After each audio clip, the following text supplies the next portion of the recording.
Diploma in early childhood care and education के सभी learners को नमस्कार। आज हम बात करने वाले हैं आपके जितने भी क्वेश्चंस आ रहे हैं about project work Covid scenario में करने के, और साथ ही में जिनको रीसबमिट करना है उनके बहुत सारे प्रश्न हैं। तो आज का सत्र 4 से 5 और कल का सत्र 3:30 से 4 स्पेशली आपके क्वेश्चंस को ही आंसर करने के लिए लिया है। व्हाट्सएप में आपने मुझे भी कई क्वेश्चंस भेजे हैं, मैंने कईयों के जवाब दिए हैं, सबको देना मुश्किल है। कई लोगों ने फोन से भी पूछा है, तो आप सब लोगों ने जो मुझसे पूछा है उसके बेसिस पे मैंने कुछ क्वेश्चंस बना लिए हैं और उनका मैं जवाब दे रही हूँ। तो पहले 15-20 मिनट कार्यक्रम में मैं आपको जवाब देती हूँ, जो ऑलरेडी आप लोग कई कॉमन क्वेश्चंस पूछ रहे हैं उसका जवाब दे रही हूँ, और उसके बाद आप लोग फोन करके मुझसे कुछ रह गया तो आप पूछ सकते हैं। पर पहले मेरी रिक्वेस्ट है कि आप लोग पहले जो मैं बता रही हूँ वो सुन लें।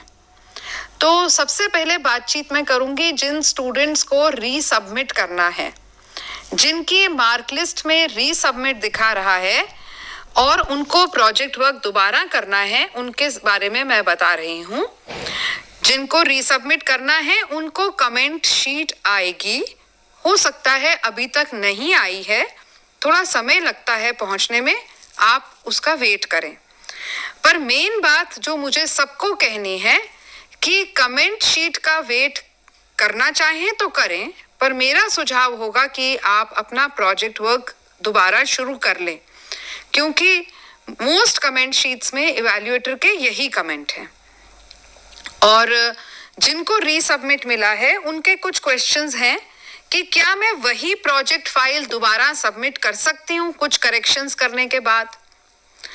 इसके जवाब में ये बात है कि हर एक की कमेंट शीट में क्लियरली लिखा है कि पुराना प्रोजेक्ट वर्क सबमिट नहीं किया जा सकता, क्योंकि लगभग केसेस में ये पाया गया है कि जो प्रोजेक्ट वर्क है वो कई दूसरी अन्य फाइलों के साथ एकदम सेम है।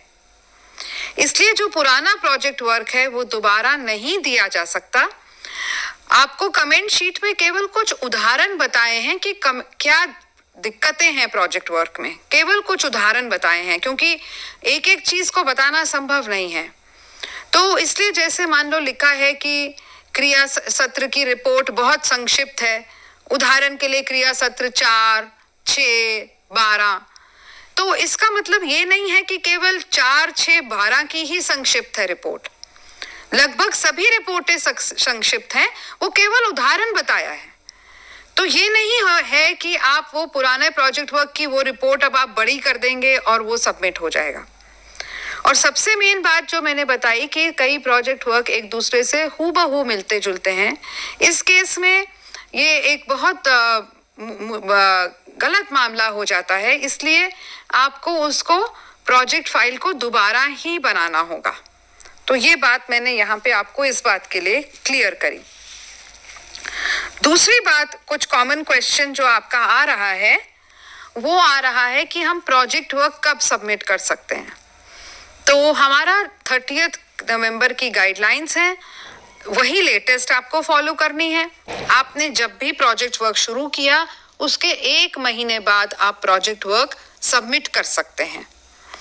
आपको प्रोजेक्ट वर्क जो रीसबमिट करेंगे लोग, उनके लिए एक अलग पोर्टल बन रहा है यूनिवर्सिटी में। अभी आपको यूनिवर्सिटी की वेबसाइट पे दिख नहीं रहा है, वो बनेगा और दिखेगा, और आप लोगों को अलग से टाइम दिया जाएगा। इसलिए जो अभी पोर्टल बना है, जिसमें अभी कुछ दिन पहले परसों तक डेट थी 15 और अब एक्सटेंड होके हो गई है 30 या 31, उससे आपको चिंता करने की जरूरत नहीं है। वो पोर्टल आपके लिए नहीं है। आपको जब भी हम लास्ट कमेंट शीट भेजेंगे तब से हम आपको 1 महीने का टाइम देंगे अपना काम पूरा करके सबमिट करने। कमेंट शीट का वेट करना चाहते हैं, या क्योंकि रीसबमिट आपको अब अपने रिजल्ट में दिख रहा है, आप अपना काम शुरू करना चाहते हैं। जो भी फाइल अब आप नहीं डालेंगे, चाहे वो रीसबमिट वाले स्टूडेंट्स हों, और क्योंकि अभी कुछ फ्रेश जनवरी 2020 के स्टूडेंट्स भी मेरी बात सुन रहे होंगे, तो जो भी अब प्रोजेक्ट वर्क अपलोड करा जाएगा, चाहे रीसबमिट की कैटेगरी में करा जाए चाहे फ्रेश, वो 30 नवंबर की गाइडलाइंस के आधार पर ही बना होना चाहिए।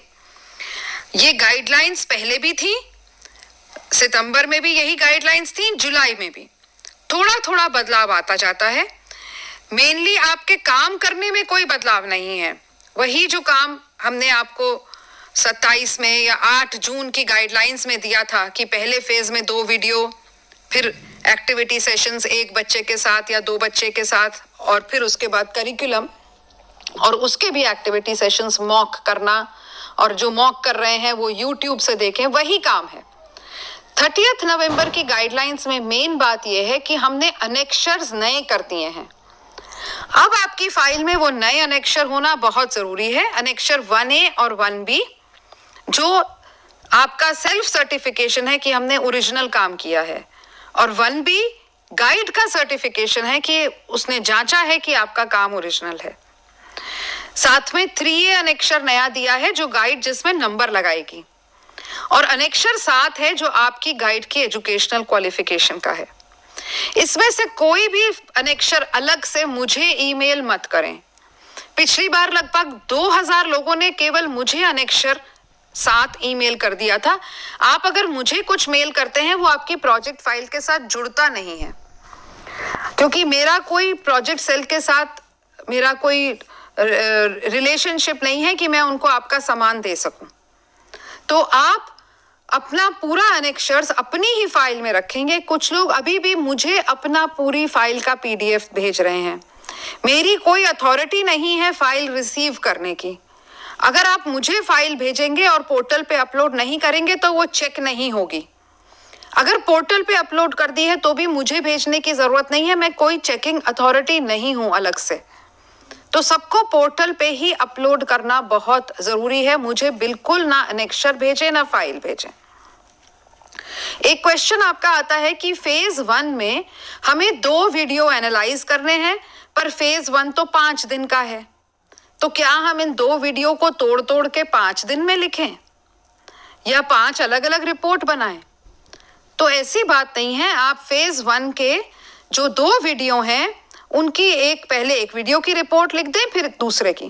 5 दिन हमने आपको केवल टाइम दिया है काम करने का। हमने आपको 5 दिन में 2 वीडियो कहा है ताकि आप उन्हें अच्छी तरह देखें और उनकी अच्छी रिपोर्ट बना सके, 2-3 दिन लगा के रिपोर्ट बना सके।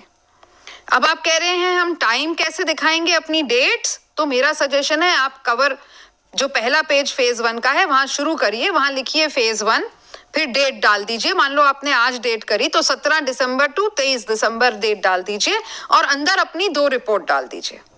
ये तो जवाब हुआ फेज 1 का। फिर उसके बाद फेज 2 की भी आप लोग बहुत ये पूछ रहे हैं कि कैसे लिखनी है एक्टिविटी प्लान और एक्टिविटी रिपोर्ट कैसे लिखनी है। उसके लिए मैं 1 मिनट के लिए ये स्लाइड आपको खोल के दिखाना चाहूंगी कि कैसे लिखनी है। एक्टिविटी प्लान आपको लिखना है मानो कि आप सब बच्चों के साथ स्कूल में काम कर रहे हैं। ठीक, आप लोग कई लोग ये पूछ रहे हैं कि हम एक्टिविटी प्लान कैसे लिखें। 1 मिनट में जरा ये, हाँ, एक्टिविटी प्लान जब आपने बनाना है, स्लाइड में अगर आप देखें, एक्टिविटी प्लान का हिंदी शब्द है क्रिया योजना, राइट। तो क्रिया योजना जो है स्लाइड शो पे ही है, आशा है दिख रहा होगा स्लाइड शो में।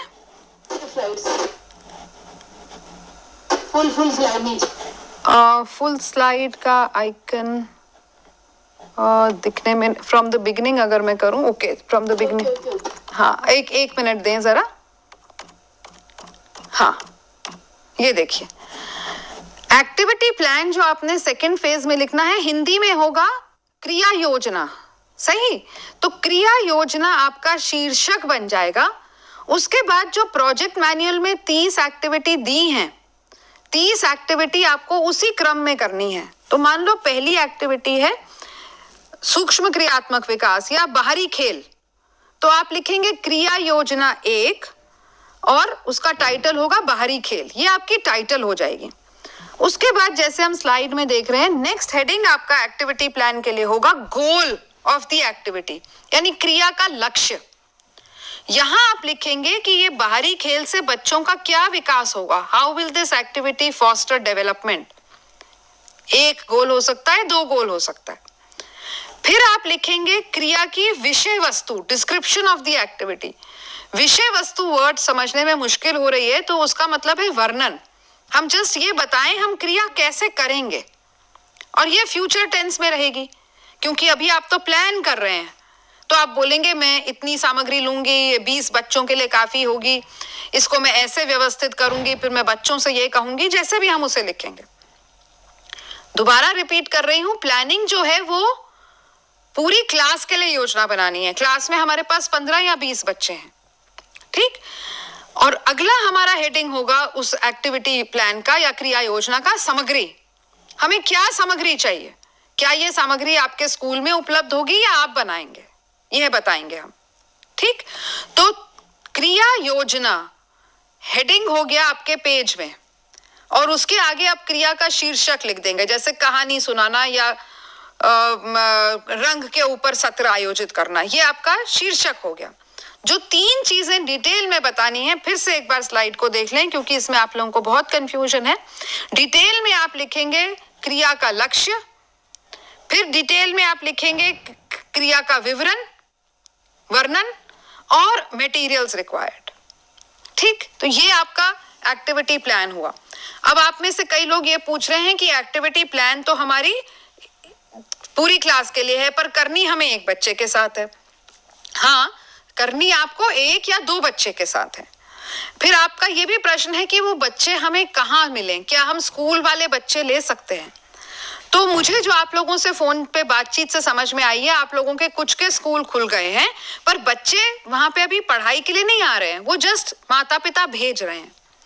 तो हमें कोई प्रॉब्लम नहीं है अगर बच्चे स्कूल में अनौपचारिक रूप से आ रहे हैं और 4-5 बच्चे आते हैं, तो आप बेशक स्कूल में करें, चाहे आप घर में करें, चाहे आप पड़ोस में करें, चाहे आप किसी पार्क में करें, चाहे 2, 3, 4 बच्चों से करें, यह आपके ऊपर है। हर रोज वही बच्चा रहे या डिफरेंट हो, इसकी भी हमारे पे कोई वो नहीं है, रोक टोक। आप सेम बच्चा कर सकते हैं, अगर अलग अलग हो रहे हैं अलग अलग करें। इतनी एक्टिविटी कैसे करें, तो फेज 1 फेज 2 में तो हमें पहले 10 दिन एक एक्टिविटी करनी है और अगले 10 दिन हमें 2 एक्टिविटी करनी है। तो 2 एक्टिविटी करना बच्चे के लिए कोई मुश्किल बात नहीं है, थोड़ा उसको ब्रेक दें, लगातार नहीं करानी है। फेज 3 में आप जब पूरे दिन का करिकुलम बनाएंगे 5 दिन का, तो वंस अगेन आपको यह प्लान करके बनाना है ये करिकुलम, जैसे कि आप शाला पूर्व केंद्र में अपने प्री प्राइमरी में, ये बात खत्म करके कॉल लेते हैं, जैसे आप पूरे प्री प्राइमरी में अपना करिकुलम बनाते हैं वैसे बनाएंगे।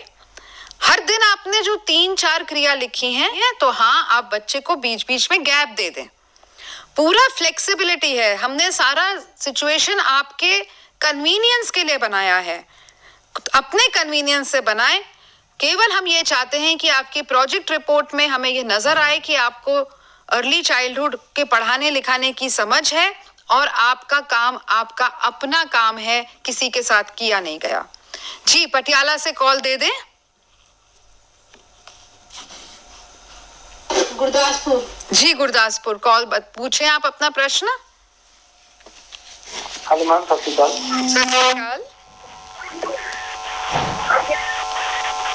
मैम, मेरा प्रश्न ये है कि आपने कहा था अभी जो भी पहला मेरा चरण करना है, वो 2 वीडियो एक ग्रुप में, 2 वीडियो बी ग्रुप में दी है, उनमें से एक वीडियो लेना है। तो मैम, मेरा क्वेश्चन है कि दोनों वीडियो को मिलाकर ही ये पहला चरण करना है। हाँ, अभी तो मैंने जवाब इसी बात का दिया ना, आप शायद सुन नहीं पाए होंगे। पहले चरण में ये 2 ही वीडियो हैं, आपको 5 दिन दिए हैं ताकि आप अच्छी तरह से वीडियो देख लें, समझ लें। लिखने में टाइम लगता है, लिख लें, क्योंकि आपको एक अच्छी रिपोर्ट बनानी है उस वीडियो की। मैं आपको दिखा भी दूं कि हमें किस तरीके की रिपोर्ट, आपको जो वीडियो देखेंगे उसमें किस प्रकार आपने लिखना है, वो मैं आपको दिखाती हूँ। अगर आप इस समय स्क्रीन पे देखें, अपनी टीवी स्क्रीन पे देखिए, जो वीडियो है, पहला वीडियो 20-25 मिनट का है, दूसरा 5 मिनट का है।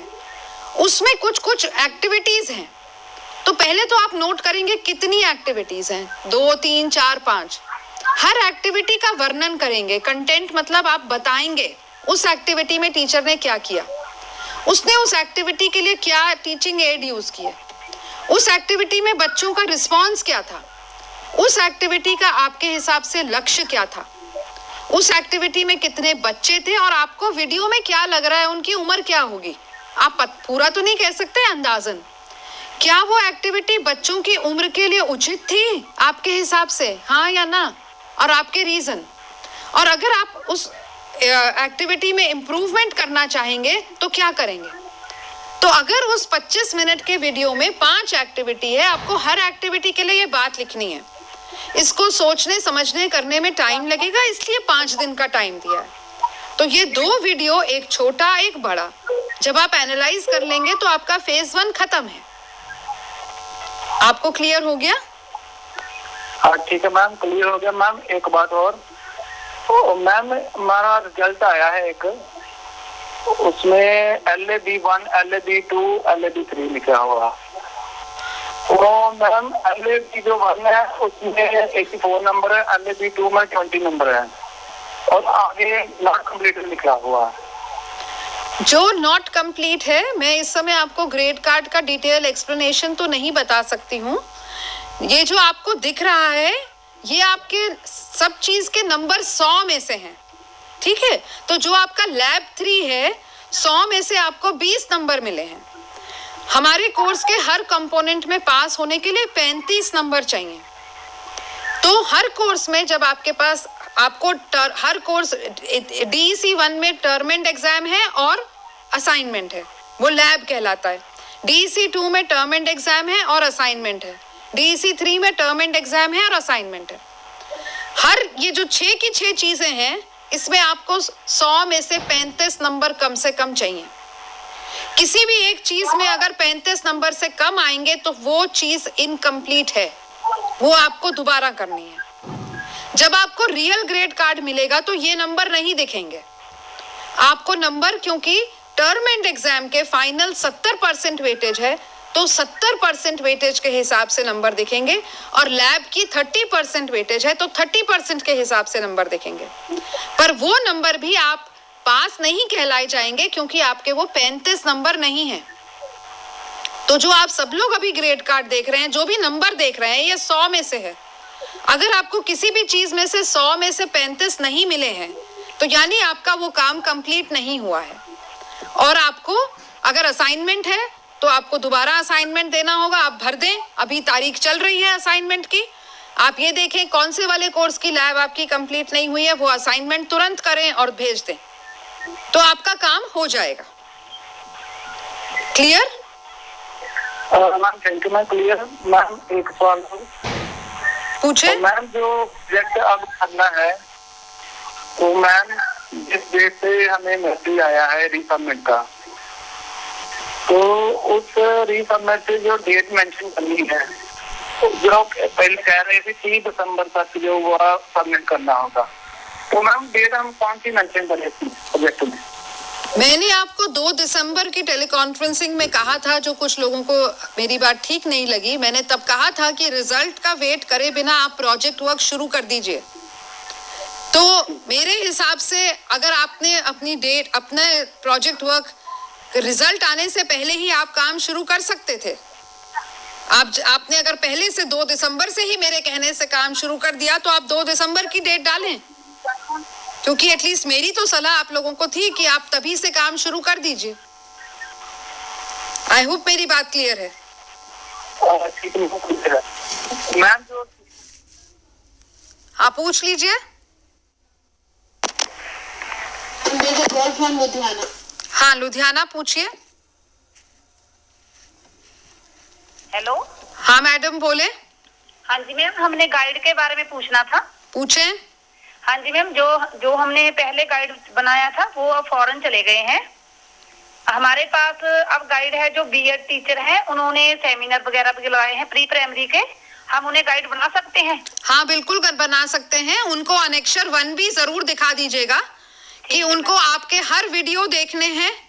उनको अनेक्षर B पे सभी गाइड्स के लिए है, ये सभी स्टूडेंट्स के लिए है। अपने गाइड्स को अनेक्षर 1 भी दिखा दीजिए, क्योंकि गाइड को सर्टिफाई करना है कि आपका काम ओरिजिनल है। वो अपना ईमेल और फोन नंबर भी देंगी और इस बात पे मानेंगी कि यदि यूनिवर्सिटी चाहे तो यूनिवर्सिटी उनसे संपर्क करके कुछ पूछना चाहे तो पूछ सकती है। तो आपको अपने हर वीडियो वगैरह जो है वो गाइड को दिखाने हैं। गाइड को जरूर अनेक्षर 1 भी दिखा दें, उनको उनका क्या दायित्व है ये समझा दें। हाँ जी मैम, ऐसा तो नहीं, उन्होंने 15 में जब से 2017 से प्री प्राइमरी शुरू हुई है तभी से उन्होंने सेमिनार वगैरह लगाए हैं, जिसमें हर साल 10-5 सेमिनार लगते हैं। ठीक है, कोई बात नहीं, ठीक है। मैम एक ये पूछना था, रिजल्ट कब तक क्लियर होगा? कौन सा रिजल्ट? मैम प्रोजेक्ट का हमारा ना, हमें कमेंट शीट आई है, हमारा भी प्रोजेक्ट का रिजल्ट शो नहीं हो रहा, कुछ भी ना रीसबमिट आ रहा है। आ जाएगा, 2-4 दिनों में और लग जाएगा। आप भी थोड़ा सोचें, यूनिवर्सिटी को समय लगता है लगाने में, और आ जाएगा आपका रिजल्ट 2-4 दिन में। मेरे जो लगता है इस वीकेंड तक आ जाएंगे। लगभग सभी के आ चुके हैं। हाँ जी, थोड़े से ही रिजल्ट रह गए हैं, तो आ जाएंगे आपके भी रिजल्ट। आपने प्रोजेक्ट वर्क तो वैसे शुरू कर लिया है मैम? वो आपकी इच्छा है। हाँ जी, क्योंकि मैंने जब कहा था तो कुछ लोगों ने मुझे गलत समझा कि मैं कह रही हूँ कि, तो ये आपकी इच्छा है, आप देख लें इसमें। ठीक है, और कुछ तो नहीं पूछना? No ma'am. ओके जी, मैं आगे आपको बताती हूँ। और भी आप लोगों के प्रश्न हैं।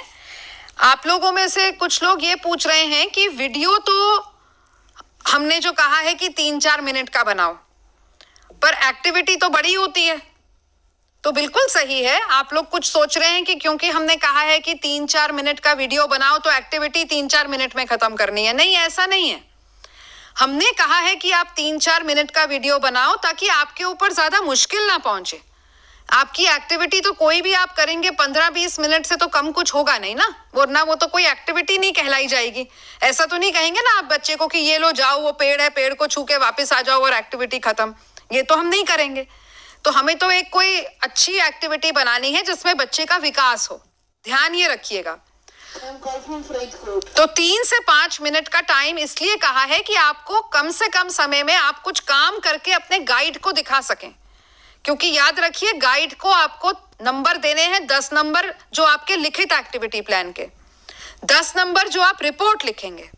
अब जो 10 नंबर आप पहले स्कूल में गाइड के सामने काम करते थे बच्चे के साथ और वो आपको ऑब्जर्व करती थी, अब वो नहीं कर सकती।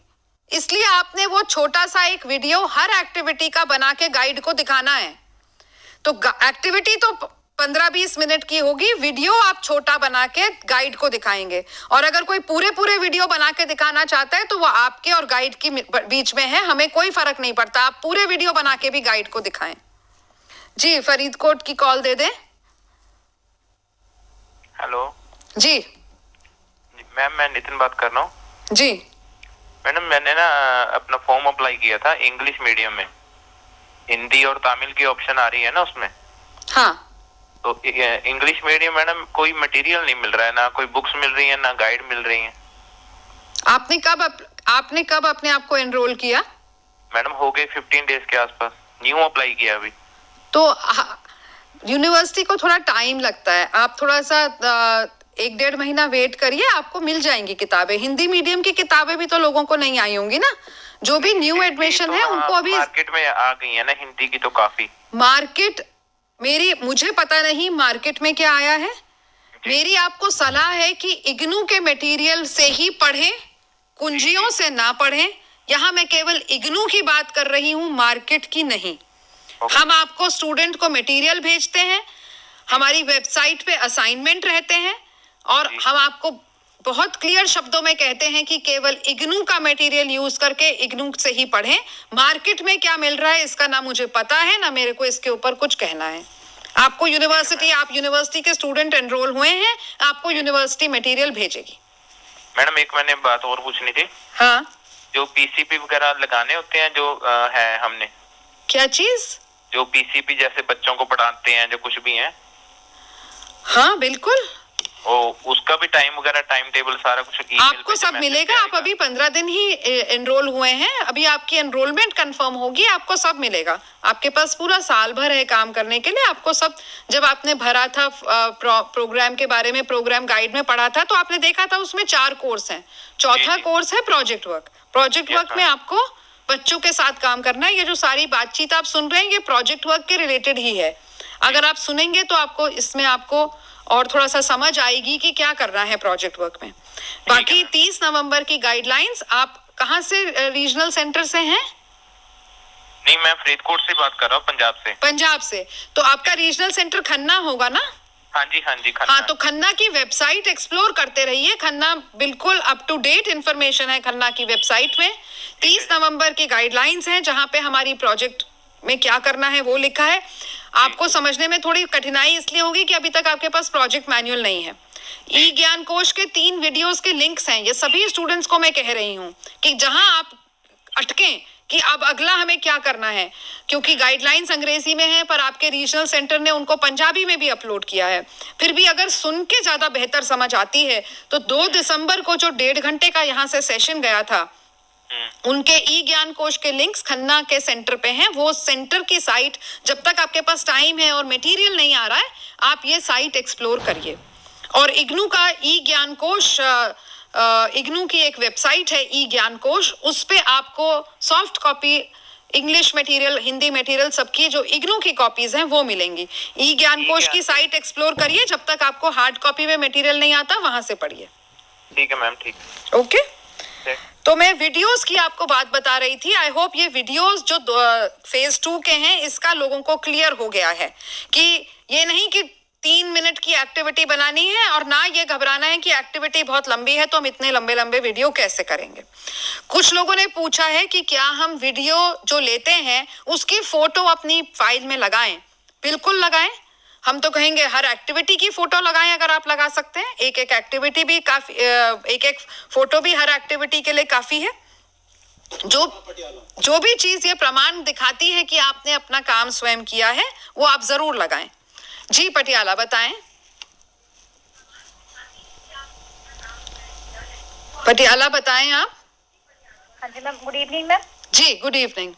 हाँ जी मैम, मेरा क्वेश्चन ये है कि मेरा जो डीएससी का प्रोजेक्ट वर्क है ना, उसका जो रिजल्ट है अंडर प्रोसेस है, इसका क्या मीनिंग है मैम?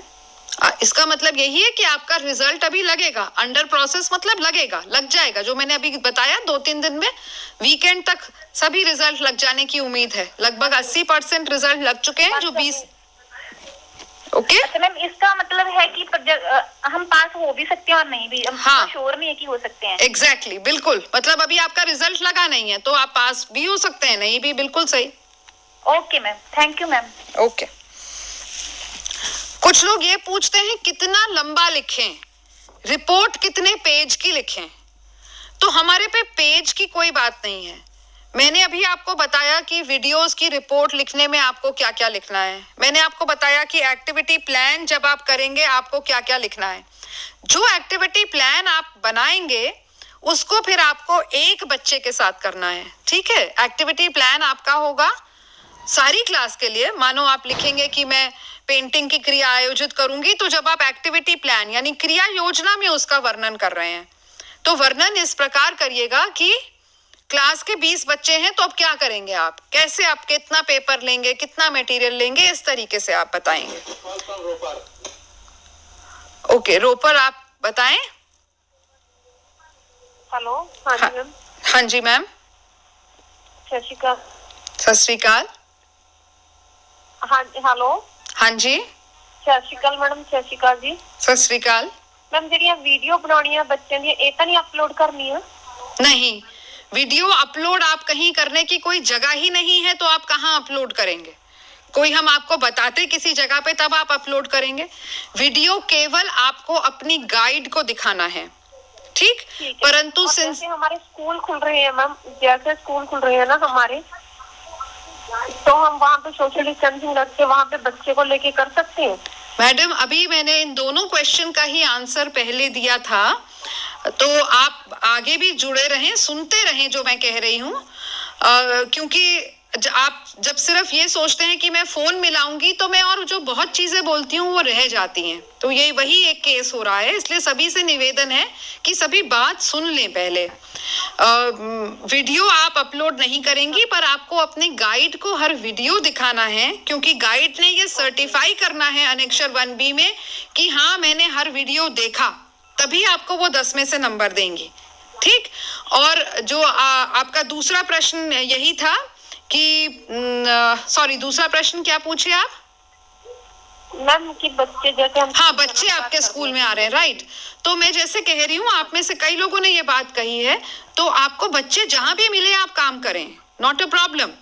पर स्कूल जा रहे हैं तो शायद उनकी अभी औपचारिक तरीके से आप उनके साथ नहीं है, इनफॉर्मली वो आ रहे हैं, तो हमें कोई इशू नहीं है। आप स्कूल में बच्चों के साथ काम कर सकते हैं, कोई दिक्कत नहीं है। अगले दिन वो बच्चे नहीं आए, कोई और बच्चे आए, वो भी ठीक है।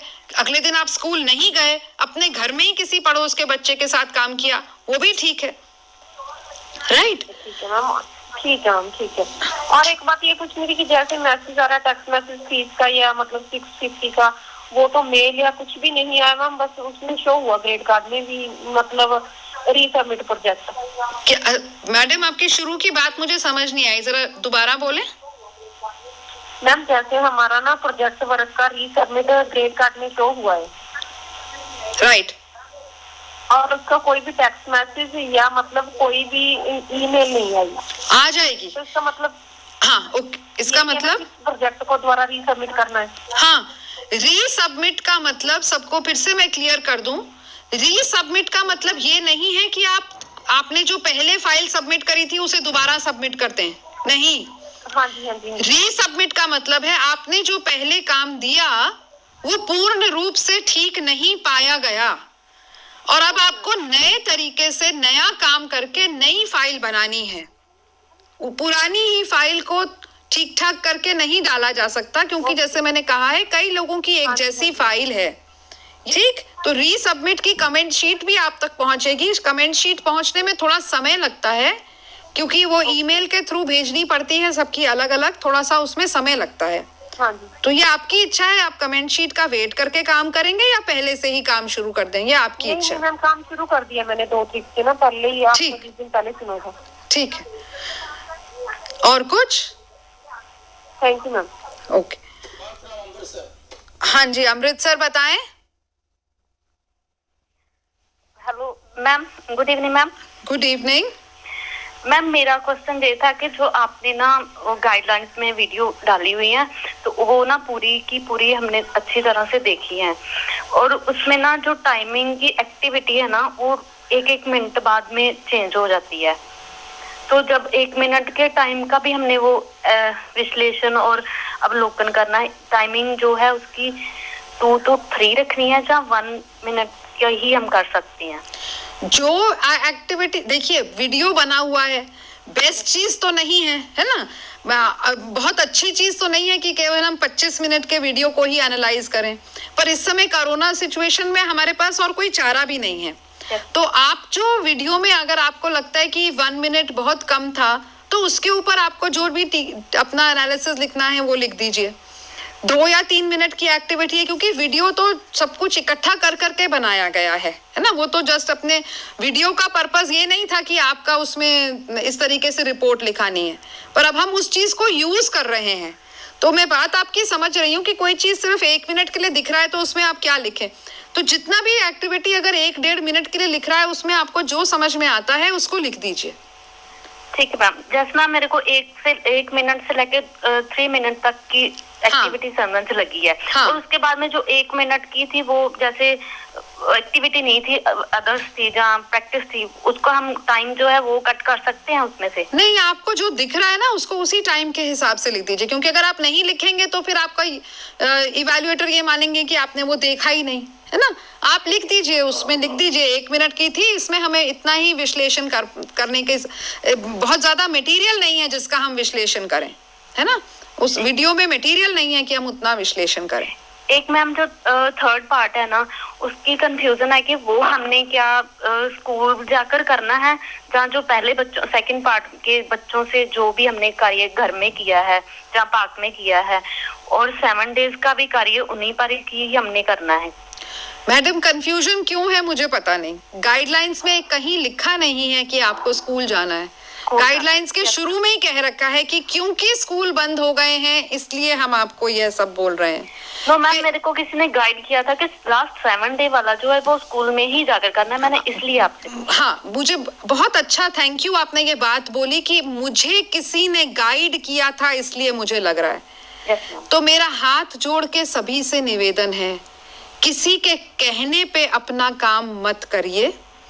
आपके पास रिटन में 20 पेज की गाइडलाइन है, और अगर किसी को रिटन में इंग्लिश में पढ़ने में मुश्किल है तो आपकी रीजनल सेंटर ने उसको पंजाबी में कर दिया है, और अगर पढ़ने में समझने में भी मुश्किल है तो ई ज्ञान कोश के 3 सेशन खन्ना की वेबसाइट पे लगे हैं। मैम केवल अपने मैडम, केवल अपनी समझ, अपनी पढ़ाई और आपने अपने कानों से क्या सुना उस पे भरोसा करें। Okay ma'am. बिना देखे अगर किसी से पूछेंगे, करेंगे, तो उसकी समझ आपके प्रोग्राम में दिखेगी, पता नहीं उसने सही समझा या नहीं, ये आपके ऊपर है।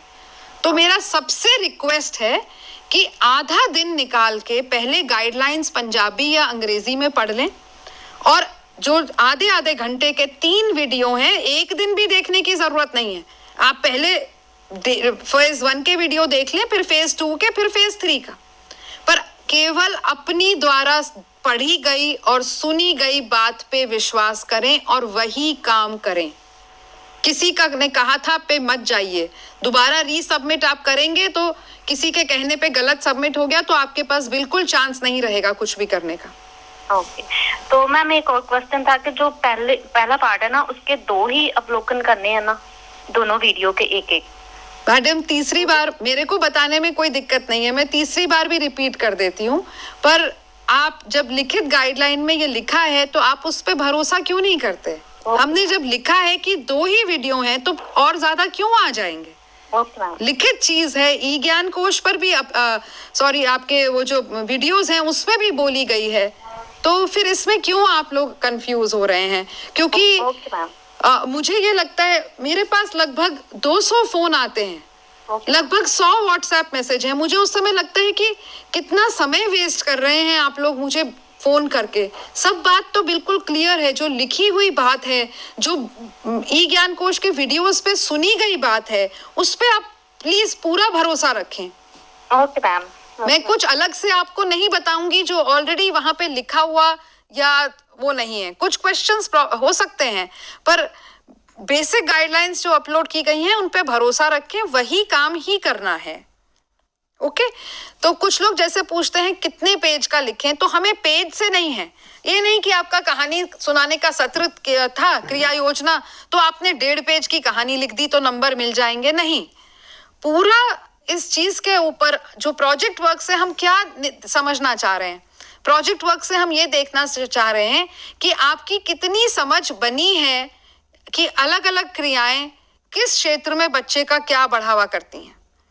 आपकी क्या समझ बनी है कि किस उम्र के लिए कौन सी क्रिया उचित है, या आपकी क्या समझ बनी है कि अगर क्रिया गलत हो गई, बच्चों को आपने करी तो बड़ी अच्छे इंटेंशन से पर बच्चे को पसंद नहीं आई, तो क्या आप अपनी ही काम का क्रिटिकल विश्लेषण कर सकते हैं कि मुझे तो इसको बेटर करना चाहिए था, मुझे ऐसे नहीं करना चाहिए था। ये समझ अगर आपकी लिखाई में 1 पैरा में आ जाए, 2 पैरा में आ जाए, और आप 5 पेज भी लिख सकते हैं और ये समझ नहीं दिख सकती है, तो उन 5 पेजों का कोई फायदा नहीं है। इसलिए पेज भरने की मेंटालिटी ना रखें। 250, 300, 400 पेज की प्रोजेक्ट फाइल भरने की मेंटालिटी नहीं चाहिए। आपके काम से आपका छोटे बच्चों को कैसे पढ़ाना है वो समझ आपकी झलकेगी तो हर एक को जरूर नंबर मिलेंगे। सामग्रियां आपकी अपनी है, आपने बच्चे के साथ एक्टिविटी करी, कोई ड्राइंग करी, उसका प्रमाण लगाएं, और बच्चे द्वारा ही, ये नहीं कि हम खुद उस पेज पे बच्चे की तरह बन के ड्राइंग करके लगा दें। बहुत साफ दिख जाता है, इवैल्यूएटर्स जो हैं बहुत एक्सपीरियंस्ड है। जी संगरूर, बताएं, पूछें संगरूर। हाँ जी ma'am, good evening. Good evening. Ma'am ये पूछ रहे हैं भी सानू किवें पता लगूगा मैम साडा प्रोजेक्ट चेक होया? मैम कोई मार्क्स तो आए नहीं है कि ਉਹਦੇ ਉੱਪਰ ਰੀਸਬਮਿਟ ਦਾ ਹੀ ਆਇਆ ਹੈ। मैडम रीसबमिट ਦਾ ਮਤਲਬ ਹੈ ਤੁਹਾਡੇ ਪ੍ਰੋਜੈਕਟ ਪੂਰਾ ਚੈੱਕ ਹੋਇਆ ਹੈ ਤੇ ਰੀਸਬमिट ਵਾਲਿਆਂ ਨੂੰ ਨੰਬਰ ਨਹੀਂ ਦਿੱਤੇ ਜਾਂਦੇ, ਕਿਉਂਕਿ ਰੀਸਬमिट ਦੇ ਨੰਬਰ ਹੁੰਦੇ ਨੇ 35 ਤੋਂ ਕਮ। ਅਗਰ ਅਸੀਂ ਤੁਹਾਡੇ ਗ੍ਰੇਡ ਕਾਰਡ 'ਚ 35 ਤੋਂ ਕਮ ਨੰਬਰ ਲਾ ਦਿਆਂਗੇ ਨਾ ਤੇ ਤੁਹਾਡਾ ਫੇਲ ਮੰਨਿਆ ਜਾਏਗਾ। ਫੇਲ ਮੰਨਿਆ ਜਾਏਗਾ ਤੇ ਤੁਹਾਡੀ ਜਿਹੜੀ ਮਾਰਕਸ਼ੀਟ ਹੋਵੇਗੀ ਉਹ ਅਗਲੇ ਸੈਸ਼ਨ ਦੀ ਮਾਰਕਸ਼ੀਟ ਬਣੇਗੀ। ਤੇ ਤੁਹਾਨੂੰ ਹੈਲਪ ਕਰਨ ਵਾਸਤੇ ਅਸੀਂ ਨੰਬਰ ਨਹੀਂ ਦੱਸਦੇ, ਯੂਨੀਵਰਸਿਟੀ ਨੰਬਰ ਨਹੀਂ ਦੱਸਦੀ, ਰੀਸਬਮਿਟ ਲਿਖਦੀ ਹੈ। ਅਗਰ ਤੁਹਾਨੂੰ ਕੋਈ ਡਾਊਟ ਹੈ ਕਿ ਤੁਹਾਡਾ ਪ੍ਰੋਜੈਕਟ ਚੈੱਕ ਹੋਇਆ ਹੈ ਕਿ ਨਹੀਂ, ਤੁਸੀਂ ਯੂਨੀਵਰਸਿਟੀ ਨੂੰ ਪੁੱਛ ਸਕਦੇ ਹੋ। ਯੂਨੀਵਰਸਿਟੀ ਤੁਹਾਨੂੰ ਡਿਟੇਲ ਤੁਹਾਡੇ ਨੰਬਰ ਦੱਸ ਦੇਗੀ, ਪਰ ਉਹ ਨੰਬਰ ਤੁਹਾਡੇ ਕਿਸੇ ਕੰਮ ਦੇ ਨਹੀਂ, ਕਿਉਂਕਿ ਉਹ 35 ਤੋਂ ਕਮ ਨੇ। ਅਗਰ ਉਹ ਗ੍ਰੇਡ ਕਾਰਡ ਦੇ ਉੱਤੇ ਆ ਜਾਣਗੇ ਤੇ ਹੁਣ ਜੇ ਤੁਹਾਡਾ ਗ੍ਰੇਡ ਕਾਰਡ ਜੂਨ 2020 ਦਾ ਹੀ ਹੋਵੇਗਾ, ਅਗਰ ਤੁਹਾਡੇ ਬਾਕੀ ਦੇ ਟਰਮ ਐਂਡ ਐਗਜ਼ਾਮ ਪਾਸ ਨੇ। ਅਗਰ ਅਸੀਂ ਪ੍ਰੋਜੈਕਟ ਦੇ ਫੇਲ ਦੇ ਨੰਬਰ ਦੱਸ ਦਿਆਂਗੇ ਉਸ 'ਚ, ਤੇ ਤੁਹਾਡਾ ਰਿਜ਼ਲਟ ਕਾਰਡ ਫਿਰ ਫਰਵਰੀ 2021 ਦਾ ਬਣੇਗਾ। Okay ma'am. Ma'am third assignment, ਹਾਂਜੀ ਮੈਮ ਇੱਕ ਕੁਐਸਚਨ ਹੋ ਰਿਹਾ ਮੈਮ, ਥਰਡ ਅਸਾਈਨਮੈਂਟ ਦਾ ਰਿਜ਼ਲਟ ਕਦੋਂ ਤੱਕ ਆ ਜਾਊਗਾ ਮੈਮ? ਉਹ ਵੀ ਆਨਲਾਈਨ ਹੀ ਕਰਵਾਈ ਸੀ। ਸਭ ਰਿਜ਼ਲਟ ਆ ਜਾਣਗੇ ਇਸ ਵੀਕਐਂਡ ਤੋਂ। ਤੇ ਕੋਈ ਵੀ ਇਹ ਗਲਤ ਫਹਿਮੀ 'ਚ ਨਾ ਰਹੇ ਕਿ ਯੂਨੀਵਰਸਿਟੀ ਨੇ ਆਪਣੀ ਮਰਜ਼ੀ ਦੇ ਨਾਲ ਉੱਥੇ ਰੀਸਬਮਿਟ ਲਿਖਿਆ ਹੈ। ਰੀਸਬਮਿਟ ਦਾ ਮਤਲਬ ਹੈਗਾ ਸਾਰੇ ਪ੍ਰੋਜੈਕਟ ਇੱਕ ਇਵੈਲੂਏਟਰ ਨੇ ਚੈੱਕ ਕੀਤੇ ਨੇ, ਸਭ ਦੇ ਨੰਬਰ ਇਵੈਲੂਏਟਰ ਦੇ ਕੋਲ ਹੈਗੇ ਨੇ। ਅਗਰ ਤੁਸੀਂ ਨੰਬਰ ਲੈਣਾ ਚਾਹੋਗੇ ਤੇ ਫਿਰ ਜਿਹੜਾ ਮੈਂ ਗੱਲ ਕਹਿ ਰਹੀ ਹਾਂ 35 ਤੋਂ ਕਮ ਨੰਬਰ ਤੁਹਾਡੇ ਰਿਫਲੈਕਟ ਹੋਣਗੇ ਤੇ ਤੁਹਾਡਾ ਫਿਰ ਰਿਜ਼ਲਟ ਅਗਲੇ ਸੈਸ਼ਨ 'ਚ ਚਲਾ ਜਾਏਗਾ। ਠੀਕ ਹੈ, ਇਹ ਨਾ ਸੋਚਣਾ ਕਿ ਕਿਸੇ ਨੇ ਬਿਨਾਂ ਚੈੱਕ ਕੀਤੇ ਤੁਹਾਨੂੰ ਰੀਸਬਮਿਟ ਕਰ ਛੱਡਿਆ, ਬਿਲਕੁਲ ਵੀ ਨਹੀਂ। Okay ma'am. ਔਰ ਅਗਰ ਅਸੀਂ ਇਹੋ ਜਿਹੀਆਂ ਗੱਲਾਂ ਕਰਨੇ ਆ ਨਾ ਤੇ ਫਿਰ ਤੇ ਅਗਰ ਮੇਰੇ 100 ਤੋਂ 80 ਵੀ ਆ ਗਏ ਤੇ ਮੈਂ ਕਿਸ ਤਰ੍ਹਾਂ ਕਹਿ ਸਕਦੀ ਹਾਂ ਕਿ ਯੂਨੀਵਰਸਿਟੀ ਨੇ ਚੈੱਕ ਕਰਕੇ 80 ਨੰਬਰ ਦਿੱਤੇ ਨੇ? ਹੋ ਸਕਦਾ ਯੂਨੀਵਰਸਿਟੀ ਨੇ ਉਂਝੇ ਹੀ ਉੱਥੇ 80 ਲਿਖਾ ਛੱਡੇ ਨੇ। ਤੇ ਜਿਸ ਯੂਨੀਵਰਸਿਟੀ ਤੋਂ ਅਸੀਂ ਕਰ ਰਹੇ ਹਾਂ ਡਿਗਰੀ, ਉਸ ਯੂਨੀਵਰਸਿਟੀ ਦਾ ਮਾਣ ਰੱਖਣਾ ਬਹੁਤ ਜ਼ਰੂਰੀ ਹੈਗਾ ਹੈ, ਕਿਉਂਕਿ ਤੁਹਾਡੀ ਡਿਗਰੀ ਦਾ ਮਾਣ ਤਾਂ ਹੀ ਹੋਣਾ ਹੈ ਜਦ ਯੂਨੀਵਰਸਿਟੀ ਦਾ ਡਿਗਰੀ ਦਾ ਮਾਣ ਹੋਣਾ ਹੈ। ਤੇ ਨੰਬਰ ਇਵੈਲੂਏਸ਼ਨ ਨੂੰ ਡਾਊਟ ਕਰਨੇ ਆ ਤਾਂ ਮਤਲਬ ਹੋਇਆ ਅਸੀਂ ਸਾਡੀ ਆਪਣੀ ਡਿਗਰੀ ਨੂੰ ਡਾਊਟ ਕਰਨੇ ਆ। ਅੱਗੇ ਤੁਸੀਂ ਜਾਣੋ ਤੁਸੀਂ ਕੀ ਸੋਚਣਾ ਚਾਹੁੰਦੇ ਹੋ। ਮੇਰੀ ਤੇ as a teacher and as a good wisher ਤੁਹਾਨੂੰ ਇਹੀ ਮੈਂ ਕਹਿਣਾ ਚਾਹਾਂਗੀ। ਹਾਂਜੀ, ਕਾਲ ਦੀजिए प्लीज। जी गुरदासपुर। हाँ जी, सत श्री अकाल जी। हाँ जी मैडम जी, एक तो मैं पूछना जी फेस बारे तुसी गल फेस 1 बारे गल कर, फेस 2 बारे थोड़ा जिहा डिटेल च मतलब दस दोगे दोबारा? पूरा सुनना चाहते हो? नहीं मैडम, थोड़ा जिहा दस दो। जिवें आपां बच्चे तुसीं कह रहे ने कि अपना पहलां तां आपां बच्चे क्लास दे अकॉर्डिंग लिखिया सी कि आपां इन्ने बच्चे लए सी, आपां बच्चों को एक्टिविटी कराई, छोटे समूह च कराई, वड्डे समूह च कराई, ते इस तरह मतलब आपां लिखिया सी। ਹੁਣ ਸਾਡੇ ਕੋਲ ਸਿਰਫ ਗਿਣਤੀ ਦੇ ਮਤਲਬ ਘਰ ਵਿੱਚ ਬੱਚੇ ਹੋਣੇ ਆ 4 ਜਾਂ 5 ਬੱਚੇ ਹੋਣੇ, ਹਾਰਡਲੀ ਕਈ ਵਾਰੀ 2 ਤੇ ਜੋ ਆਪਾਂ ਲਿਖਣਾ ਵਾ 2 ਬੱਚਿਆਂ ਵੱਲੋਂ ਲਿਖਾਂਗੇ ਕਿ ਆਪਾਂ ਪੂਰਾ ਮਤਲਬ ਲਿਖਾਂਗੇ ਕਿ ਜ਼ਿਆਦਾ ਬੱਚਿਆਂ ਨੇ ਐਕਟੀਵਿਟੀ ਕੀਤੀ ਹੋ। ਠੀਕ ਹੈ, ਮੈਂ ਫਿਰ ਤੋਂ ਦੱਸਣੀ ਆ, ਇਸ ਵਾਰ ਪੰਜਾਬੀ ਚ ਬੋਲਣੀ ਆ। ਫੇਸ 2 ਚ ਤੁਹਾਡੇ 3 ਕੰਮ ਹੈਗੇ ਨੇ। ਪਹਿਲਾ ਕੰਮ ਹੈ ਤੁਸੀਂ ਪਲੈਨਿੰਗ ਕਰਨੀ ਹੈ, ਦੂਜਾ ਕੰਮ ਹੈ ਤੁਸੀਂ ਐਕਟੀਵਿਟੀ ਕਰਨੀ ਹੈ, ਤੀਜਾ ਕੰਮ ਹੈ ਤੁਸੀਂ ਰਿਪੋਰਟ ਲਿਖਣੀ ਹੈ। ठीक है, एक्टिविटी ਜਿਹੜੀ ਤੁਸੀਂ ਲਿਖਣੀ ਹੈ ਕੌਣ ਐਕਟੀਵਿਟੀਆਂ ਲਿਖਣੀਆਂ ਨੇ? ਤੁਸੀਂ 30 ਐਕਟੀਵਿਟੀ ਲਿਖਣੀਆਂ ਨੇ ਜਿਹੜੀ ਸਾਡੀ ਪ੍ਰੋਜੈਕਟ ਮੈਨੂਅਲ ਚ ਅਸੀਂ ਗਾਈਡੈਂਸ ਦਿੱਤੀ ਹੈ। ਠੀਕ, ਲਿਖਣੇ ਦਾ ਸਟਾਈਲ ਤੁਹਾਡਾ ਹੋਏਗਾ ਜਿਸ ਤਰ੍ਹਾਂ ਤੁਸੀਂ 20 ਬੱਚਿਆਂ ਨਾਲ ਸਕੂਲ ਚ ਕੰਮ ਕਰੋਗੇ। ਠੀਕ ਹੈ, ਪਲੈਨਿੰਗ ਦਾ। ठीक है, मैं कहानी सुनानी है, मैं कहानी सुनावांगी शेर दी है दी, मैं बच्चों वास्ते मुखौटे तैयार करांगी, 20 बच्चे ने इस करके मैं 10 मुखौटे तैयार करांगी। एहो जी तुहाडी प्लानिंग होएगी, समझ गए हो? हाँ जी ठीक, क्योंकि प्लानिंग च कोई फर्क नहीं पड़ता तुहाडे सामने बच्चा एक हैगा या 20 हैगे ने। ठीक, हुण तुसी ओही एक्टिविटी करनी है। करन वास्ते तुहाडे सामने केवल एक बच्चा है, हो सकता है 2, हो सकता है 3, ज्यादा से ज्यादा 5 अगर तुसी स्कूल च भी जा रहे हो। ठीक है, किसी दिन होए 1, किसी दिन 2 भी हो सकते ने। ठीक, हाँ जी, ते तुसी ओही एक्टिविटी एक बच्चे नाल करोगे। हुण तुसी पेंटिंग दी एक्टिविटी है, तुसी प्लानिंग कीती 20 बच्चों नाल, पर तुसी पेंटिंग दा सामान सामने तुहाडे जिहड़ा 1 व 2 बच्चे बैठे ने ओनू दोगे। ठीक है, ਇਹ एक्टिविटी करदे होए तुसी 3 ਤੋਂ 5 मिनट दा वीडियो बनाओगे। ठीक, ਇਹ वीडियो हो गया तुहाडा ਉਹ ਵਾਲਾ ਪਾਰਟ ਜਿਹੜਾ ਅਗਰ ਤੁਸੀਂ ਸਕੂਲ 'ਚ ਹੁੰਦੇ ਤੇ ਤੁਸੀਂ ਬੱਚੇ ਦੇ ਨਾਲ ਐਕਟੀਵਿਟੀ ਕਰਦੇ ਤੇ ਗਾਈਡ ਤੁਹਾਨੂੰ ਦੇਖਦੀ ਤੇ ਤੁਹਾਨੂੰ ਨੰਬਰ ਦਿੰਦੀ। ਠੀਕ ਹੈ, ਇਹ ਉਹ ਵਾਲਾ ਪਾਰਟ ਹੋ ਗਿਆ। ਹੁਣ ਗਾਈਡ ਤੁਹਾਨੂੰ ਦੇਖ ਨਹੀਂ ਸਕਦੀ, ਉਹ ਇਹ 3 ਤੋਂ 5 ਮਿੰਟ ਦਾ ਵੀਡੀਓ ਜਿਹੜਾ ਹੈਗਾ ਤੁਸੀਂ ਗਾਈਡ ਨੂੰ ਸੈਂਡ ਕਰੋਗੇ। ਸਾਰੇ ਇਕੱਠੇ ਵੀ ਕਰ ਸਕਦੇ ਹੋ, ਵੱਖਰੇ ਵੱਖਰੇ ਵੀ ਕਰ ਸਕਦੇ ਹੋ, 2-4 ਗਰੁੱਪਾਂ 'ਚ ਵੀ ਕਰ ਸਕਦੇ ਹੋ। ਠੀਕ ਹੈ, ਗਾਈਡ ਇਹਨੂੰ ਦੇਖ ਕੇ ਤੁਹਾਨੂੰ ਨੰਬਰ ਦੇਗੀ। ਹੁਣ ਤੁਸੀਂ ਰਿਪੋਰਟ ਲਿਖਣੀ ਤੇ ਰਿਪੋਰਟ ਤੇ ਇੱਕ ਬੱਚੇ ਨਾਲ ਹੀ ਤੁਸੀਂ ਕੰਮ ਕੀਤਾ ਹੈ, 2 ਨਾਲ ਤੇ ਉਹੀ ਰਿਪੋਰਟ ਲਿਖ ਸਕੋਗੇ। ਉਸ ਬੱਚੇ ਦੇ ਨਾਲ ਐਕਟੀਵਿਟੀ ਕਿਹੋ ਜਿਹੀ ਰਹੀ, ਉਹਨੂੰ ਪਸੰਦ ਆਈ ਕਿ ਨਹੀਂ, ਉਹ ਬੋਰ ਹੋ ਗਿਆ ਕਿ ਨਹੀਂ, ਉਹਨੇ ਕੀ ਕਿਹਾ, ਉਹਦੇ ਕਮੈਂਟਸ ਕੀ ਸੀ, ਉਹਦਾ ਰਿਸਪੌਂਸ ਕੀ ਸੀ। ਕਲੀਅਰ ਹੋਇਆ? ਹਾਂਜੀ ਮੈਮ ਇੱਕ ਗੱਲ ਹੋਰ ਆ, ਤੁਸੀਂ ਜਿਹੜੀ ਪਿਛਲੀ ਗਾਈਡਲਾਈਨ ਆਪਾਂ ਉਹਦੇ ਅਕੋਰਡਿੰਗ ਸੀ ਬਣਾਈ ਸੀ, ਜਿਹੜੀ ਆਪਾਂ ਪ੍ਰੋਜੈਕਟ ਵੈਸੇ ਮੇਰਾ ਹਾਲੇ ਆਇਆ ਨਹੀਂ ਵੈਸੇ ਰੀਸਬਮਿਟ ਦਾ, ਲੇਕਿਨ ਮੇਰੇ ਨਾਲ ਦੇ ਕਾਫੀ ਨੇ ਰੀਸਬਮਿਟ ਤੇ ਆ ਗਿਆ। ਤੇ ਮੈਂ ਕਹਿੰਦਾ ਕਿ ਜੇ ਅਗਰ ਤੁਹਾਡਾ ਤੇ ਮੈਡਮ ਲੈਕਚਰ ਤੁਹਾਨੂੰ ਬਹੁਤ ਅੱਛਾ ਲੱਗਦਾ, ਤੁਸੀਂ ਸੁਣਦੇ ਵੀ ਆ, ਲੇਕਿਨ ਅਗਰ ਇਵੈਲੂਏਟਰ ਵੀ ਤੁਹਾਡੇ ਨਾਲ ਬੈਠਾ ਹੋਏਗਾ ਉਹ ਵੀ ਸਾਨੂੰ ਥੋੜੇ ਬਹੁਤ ਗਾਈਡ ਕਰਦੇ, ਕਿਉਂਕਿ ਇਵੈਲੂਏਟਰ ਹੀ ਸਾਡੀ ਮਤਲਬ ਪ੍ਰੋਜੈਕਟ ਫਾਈਲ ਚੈੱਕ ਕਰ ਰਿਹਾ, ਤੁਸੀਂ ਬਸ ਸਾਨੂੰ ਦੱਸ ਰਹੇ ਕਿ ਕਿਵੇਂ ਬਣਾਉਣੀ ਹੈ ਕਿਵੇਂ ਨਹੀਂ ਕਰਨੀ ਤੁਸੀਂ, ਜਾਂ ਇਵੈਲੂਏਟਰ ਵੀ ਤੁਹਾਡੇ ਨਾਲ ਬੈਠੇ ਤੇ ਥੋੜਾ ਸਾਨੂੰ ਹੋਰ ਵਧੀਆ ਤਰੀਕੇ ਨਾਲ ਗਾਈਡ ਹੋ ਜਾਏਗਾ ਕਿ ਨਹੀਂ ਵੀ ਇਹ ਗਲਤੀਆਂ ਆਪਾਂ ਕਰ ਰਹੇ ਹਾਂ, ਤੁਹਾਨੂੰ ਇਹ ਮਤਲਬ ਇਹਦੇ ਗਲਤੀਆਂ ਨਹੀਂ ਕਰਨੀ ਚਾਹੀਦੀਆਂ। ਤੁਹਾਡੇ ਲੋਕ ਮੈਂ ਇਵੈਲੂਏਟਰ ਦੇ ਨਾਲ ਗੱਲ ਨਹੀਂ ਕੀਤੀ, ਐਸਾ ਹੀ ਇਹ ਗੱਲ, ਪਰ ਮੈਂ ਕਾਫੀ ਤੁਹਾਡੀਆਂ ਕਮੈਂਟ ਸ਼ੀਟਾਂ ਦੇਖੀਆਂ ਨੇ। ਮੇਨ ਜਿਹੜੀ ਗੱਲ ਹੈਗੀ ਹੈ, ਕੰਮ ਓਰੀਜਨਲ ਨਹੀਂ ਪਾਇਆ ਗਿਆ ਇਵੈਲੂਏਟਰ ਵੱਲੋਂ। ਇਵੈਲੂਏਸ਼ਨ ਐਕਟੀਵਿਟੀ ਕੌਨਫੀਡੈਂਸ਼ੀਅਲ ਹੁੰਦੀ ਹੈ, ਕੋਈ ਵੀ ਇਵੈਲੂਏਟਰ ਤੁਹਾਡੇ ਸਾਹਮਣੇ ਆ ਕੇ ਤੁਹਾਨੂੰ ਨਹੀਂ ਦੱਸੇਗਾ। ਮੈਂ ਜਿਹੜੀ ਤੁਹਾਨੂੰ ਗੱਲ ਦੱਸ ਰਹੀ ਹਾਂ, ਤੁਹਾਡੀ ਸਭ ਦੀਆਂ ਕਾਫੀਆਂ ਕਮੈਂਟ ਸ਼ੀਟਾਂ ਮੈਂ ਪੜ੍ਹੀਆਂ ਨੇ, ਉਸ 'ਚ ਮੇਨ ਪ੍ਰੋਬਲਮ ਜਿਹੜੀ ਪਾਈ ਗਈ ਹੈ, ਤੁਸੀਂ ਆਪਣੇ ਬੋਥਾਂ ਦੀ same word to word same ਹੈਗੀ ਹੈ। ਤੇ ਇਸ 'ਚ ਵੀ ਯੂਨੀਵਰਸਿਟੀ ਨੇ ਤੁਹਾਨੂੰ ਸੈਕੰਡ ਚਾਂਸ ਦਿੱਤਾ ਹੈ ਤੁਹਾਡਾ ਕੰਮ ਦੁਬਾਰਾ ਕਰਨ ਵਾਸਤੇ, ਕਿਉਂਕਿ ਨਹੀਂ ਤਾਂ ਯੂਨੀਵਰਸਿਟੀ ਦਾ ਇੱਕ ਹੁੰਦਾ ਹੈ ਕ੍ਰਾਈਟੇਰੀਆ, ਅਗਰ ਸੇਮ ਕਾਪੀ ਪਾਈ ਜਾਂਦੀ ਹੈ ਤਾਂ ਫਿਰ ਇੱਕ ਕਮੇਟੀ ਕੋਲ ਚਲਾ ਜਾਂਦਾ ਹੈ। ਤੇ ਯੂਨੀਵਰਸਿਟੀ ਨੇ ਕਮੇਟੀ ਵਾਲਾ ਕੰਮ ਨਹੀਂ ਕੀਤਾ। ਯੂਨੀਵਰਸਿਟੀ ਜਾਣਦੀ ਹੈ ਕਿ ਤੁਹਾਨੂੰ ਕਿੰਨੀ ਜ਼ਰੂਰੀ ਹੈ ਡਿਗਰੀ, ਇਸ ਲਈ ਜਲਦੀ ਤੋਂ ਜਲਦੀ ਤੁਹਾਡਾ ਰਿਜ਼ਲਟ ਡਿਕਲੇਅਰ ਕਰਕੇ, ਤਾਂ ਹੀ ਮੈਂ ਕਿਹਾ ਸੀ ਕਿ ਤੁਸੀਂ ਪਹਿਲੇ ਹੀ ਆਪਣਾ ਕੰਮ ਸ਼ੁਰੂ ਕਰ ਦਿਓ, ਤਾਂ ਕਿ ਜਦ ਤੁਹਾਡਾ ਦੁਬਾਰਾ ਜਿਹੜੀਆਂ ਤੁਹਾਡੀਆਂ ਐਡਵਰਟਾਈਜ਼ ਹੋਣਗੀਆਂ ਪੋਸਟਾਂ, ਤੁਸੀਂ ਤਾਂ ਤੱਕ ਆਪਣਾ ਕੰਮ ਕਰ ਲਿਓ।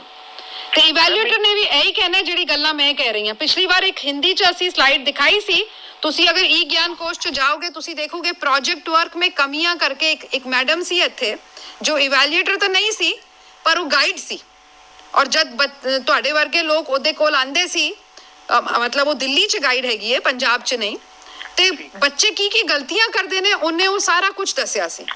ਤੁਸੀਂ ਖੰਨਾ ਦੀ ਸੈਂਟਰ ਵਿੱਚ, ਖੰਨਾ ਸੈਂਟਰ ਦੀ ਵੈਬਸਾਈਟ 'ਚ ਈ ਗਿਆਨ ਕੋਸ਼ ਦੇ 3 ਲਿੰਕਸ ਅਪਲੋਡ ਹੈਗੇ ਨੇ। ਜਿਹੜਾ ਲਾਸਟ ਵਾਲਾ ਲਿੰਕ ਹੈ ਤੁਸੀਂ ਦੇਖੋ, प्रोजेक्ट वर्क में कमियां करके एक स्लाइड एक डिस्कशन हैगा अपर्णा मैडम दा, ਉਹ ਤੁਸੀਂ ਦੇਖੋਗੇ ਕਿ ਉਹ ਤੁਹਾਨੂੰ ਕਾਫੀ ਇਵੈਲੂਏਟਰ ਕਿਸ ਤਰ੍ਹਾਂ ਦੇਖਦਾ ਹੈ, ਉਹੀ ਗੱਲ ਤੁਹਾਨੂੰ ਉਸ 'ਚ ਸਮਝ ਆਏਗੀ। ਮੈਡਮ ਜੀ ਪਤਾ ਕੀ ਚੱਕਰ ਹੈ, ਮੈਂ ਤੇ ਪਤਾ ਕੀ ਤੁਹਾਡੇ ਜਦੋਂ ਸੁਣਦੇ ਆ ਲੱਗਦਾ ਕਿ ਸਾਰਾ ਕੁਝ ਆ ਗਿਆ, ਪਰ ਜਦੋਂ ਲਿਖਣ ਬੈਠੇ ਉਦੋਂ ਪ੍ਰੋਬਲਮ ਆਉਂਦੀ। ਮੈਂ ਇੱਕ ਰਿਕੁਐਸਟ ਕਰਾਂਗਾ ਕਿ ਇੱਕ ਤੁਹਾਡਾ ਲਾਸਟ ਟਾਈਮ ਤੁਹਾਡਾ ਸੈਸ਼ਨ ਹੋਇਆ ਸੀ ਖੰਨਾ, ਉਹਦੇ ਵਿੱਚ ਕਾਫੀ ਗੱਲਾਂ ਕਲੀਅਰ ਹੋਈਆਂ ਸੀ। ਮੈਂ ਕਹਿੰਦਾ ਇੱਕ ਇਸ ਤਰ੍ਹਾਂ ਦੀ ਸੈਸ਼ਨ ਜਾਂ ਅੰਮ੍ਰਿਤਸਰ ਦਿੱਤਾ ਜਾਏ ਜਾਂ ਮਤਲਬ ਖੰਨੇ 'ਚ ਦਿੱਤਾ ਜਾਏ। ਮੈਂ ਤੁਹਾਡੇ ਕੋਲ ਰੋਜ਼ ਸਾਹਮਣੇ ਬੈਠੀ ਹਾਂ, ਮੈਂ ਅੰਮ੍ਰਿਤਸਰ 'ਚ ਹਾਂ ਕਿ ਮੈਂ ਦਿੱਲੀ 'ਚ ਹਾਂ, ਕੀ ਫਰਕ ਪੈਂਦਾ? ਤੁਸੀਂ ਜਿੰਨਾ ਹੋਰ ਮੈਂ ਤੁਹਾਨੂੰ ਤੁਸੀਂ ਸੁਣ ਕੇ ਤੇ ਪਤਾ ਕੀ ਹੁੰਦਾ, ਤੁਸੀਂ ਸਾਹਮਣੇ ਹੋਵੋਗੇ ਤੁਸੀਂ ਸਾਨੂੰ ਮਤਲਬ ਥੋੜਾ ਹੋਰ ਗਾਈਡ ਕਰ ਦੋਗੇ, ਹੋਰ ਵਧੀਆ ਹੋ ਜਾਏਗਾ। ਕਿਉਂਕਿ ਲਾਸਟ ਟਾਈਮ ਤੁਸੀਂ ਸੈਸ਼ਨ ਦਿੱਤਾ ਹੈ ਨਾ, ਉਹਦੇ ਵਿੱਚ ਕਾਫੀ ਪੁਆਇੰਟਸ ਜਿਹੜੇ ਆਪਾਂ ਮਤਲਬ ਫੋਨ ਤੇ ਨਹੀਂ ਕਲੀਅਰ ਕਰ ਸਕਦੇ, ਤੇ ਉਹ ਤੁਹਾਡੇ ਮਤਲਬ ਬਾਈ ਫੇਸ ਕਲੀਅਰ ਹੋ ਜਾਣਗੇ ਸਾਡੇ। ਇਹ ਵੀ ਬਾਈ ਫੇਸ ਹੀ ਹੈਗਾ। ਹੁਣ ਕਰੋਨਾ ਦੇ ਟਾਈਮ 'ਚ ਤਾਂ ਕੋਈ ਕਿੱਥੇ ਵੀ ਆ ਜਾਣਾ ਤਾਂ ਇੰਪੋਸੀਬਲ ਹੈਗਾ ਨਾ, ਤਾਂ ਹੀ ਤੇ ਮੈਂ ਪੂਰੇ ਸੈਸ਼ਨ ਲੈ ਰਹੀ ਹਾਂ। ਕੱਲ ਵੀ ਸੈਸ਼ਨ ਹੈਗਾ ਅੱਧੇ ਘੰਟੇ ਦਾ, 3:30 ਤੋਂ 4। ਅਗਲੇ ਹਫਤੇ ਵੀ ਮੈਂ 2 ਸੈਸ਼ਨ ਲਾਂਗੀ, ਤੁਸੀਂ ਜਿੰਨਾ ਡਿਸਕਸ ਕਰਨਾ ਚਾਹੁੰਦੇ ਹੋ, ਮੈਨੂੰ ਕੋਈ ਪ੍ਰੋਬਲਮ ਹੀ ਨਹੀਂ। ਮੈਡਮ ਮੈਂ 2 ਤਰੀਕ ਦਾ ਵੀ ਸੈਸ਼ਨ ਸੁਣਿਆ ਤੁਹਾਡਾ, 10 ਤਰੀਕ ਦਾ ਵੀ ਸੁਣਿਆ, ਪਰ ਫਿਰ ਵੀ ਮੇਰੇ ਮਨ 'ਚ ਕਾਫੀ ਡਾਊਟਸ ਹੈ ਜਿਹੜੇ ਮੈਂ ਫੋਨ 'ਚ ਨਹੀਂ ਮਤਲਬ ਤੁਹਾਡੇ ਬਾਈ ਫੇਸ ਹੀ ਕਲੀਅਰ ਕਰ ਸਕਦਾ।